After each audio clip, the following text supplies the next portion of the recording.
It usually starts like a completely normal Tuesday.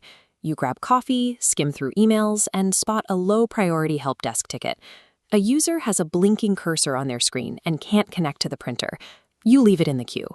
But over the next few hours, 3 more tickets pop up, then 10. They all report the exact same printer error. By noon, entire departments are locked out of their workstations. The printer glitches are masking a full-scale ransomware deployment. Ransomware is malicious software that encrypts a victim's files, holding the data hostage until a payout is made. And right now, it is actively locking down the entire network. The screens go dark, and the office goes quiet.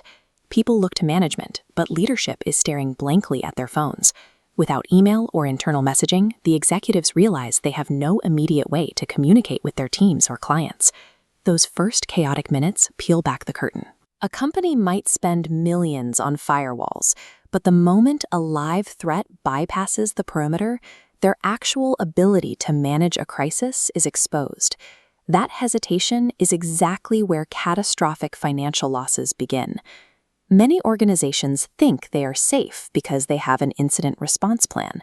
It usually sits in a thick binder on a shelf, written 5 years ago to satisfy a compliance audit, and hasn't been opened since. When the network goes down, the binder doesn't help. We look at this organizational chart and see exactly where the breakdown happens. Half the executives realize nobody actually agrees on what qualifies as a formal incident, and the remaining leaders freeze, unsure who legally holds the authority to shut down the servers. That communication breakdown paralyzes the entire company. While the attacker moves deeper into the system, the isolated departments are left wondering, who notifies the clients? Who loops in legal counsel? And most importantly, who actually authorizes a ransom payment? Every minute of that paralysis has a price tag. Third-party incident responders charge upwards of $300 an hour per engineer. Add in forensic analysts, breach coaches, public relations damage control, and the massive revenue hit from operational downtime.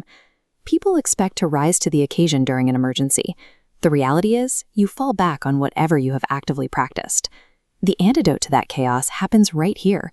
2 hours, a conference room, and a box of donuts. This is a tabletop exercise. Think of it like Dungeons and Dragons for corporate risk. A facilitator walks the executive team through a simulated attack, but the scenario is built specifically for them, using the exact software, vendors, and communication tools the company relies on every single day. The facilitator doesn't give them a script to read. Instead, they inject specific, escalating problems into the room. A server goes down. A client data record is breached. A news outlet calls for comment. The group has to react in real time. If the scenario uses generic labels, people tune out.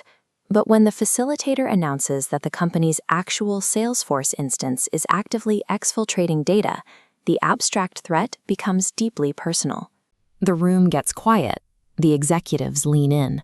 Stripping away the hypotheticals forces leadership to confront their actual readiness. They stop debating what they should do and have to admit what they are prepared to do in a live crisis. It is tempting to write this off as an IT drill. A lot of companies assume the session will just be engineers arguing about log files and firewall configurations. But the simulation is a business stress test. As we can see in this flowchart, an IT alert rarely follows a straight line. The real friction happens when the crisis bleeds over into human resources, legal, and executive management. Inside the room, specific failure points surface almost immediately. Human resources and IT start playing hot potato, each assuming the other is responsible for drafting the mandatory breach notification to the employees. Tactical gaps get exposed too. The team decides they need to execute a manual server shutdown, only to realize it is 2 a.m. in the simulation, and nobody on the leadership team has the lead engineer's personal cell phone number. Exposing these severe operational flaws in the safety of a conference room ensures those exact same flaws do not destroy the company during a real breach. The financial logic behind this is incredibly straightforward. A tabletop exercise costs a few hours of salary and a catering order. A real data breach costs millions in recovery fees, legal penalties, and lost customer trust. Failing the simulation costs you the price of coffee. Failing in reality means your company is buying the attacker a new yacht. The goal of the simulation is not a perfect score. You want the team to trip, stumble, and make mistakes. Finding and documenting those weaknesses is the only way to patch the holes before an attacker finds them. And finding those holes has quickly shifted from a nice-to-have to a financial mandate. The cyber liability insurance market is tightening. Adjusters are actively combing through policies, looking for reasons to deny claims based on a lack of preparation. If your company hasn't followed its own policies or can't prove it tested its defenses, the claim gets denied. Proactive flaw discovery is now a strict requirement to keep your insurance valid, and by extension, your business viability. By 2026, the insurance industry's rule is absolute. No control, no quote. Underwriters are no longer accepting promises. They demand proof. The baseline starts with technical controls. Carriers require universal multi-factor authentication and advanced endpoint monitoring to watch for malicious activity. But the ultimate requirement is human. Carriers demand documented evidence of a tested incident response plan, proven by an annual tabletop exercise. Failing to meet these standards leads to an immediate denial of coverage. Without that financial safety net, a single successful ransomware attack pushes a company straight into bankruptcy. Attackers aren't waiting for you to feel ready.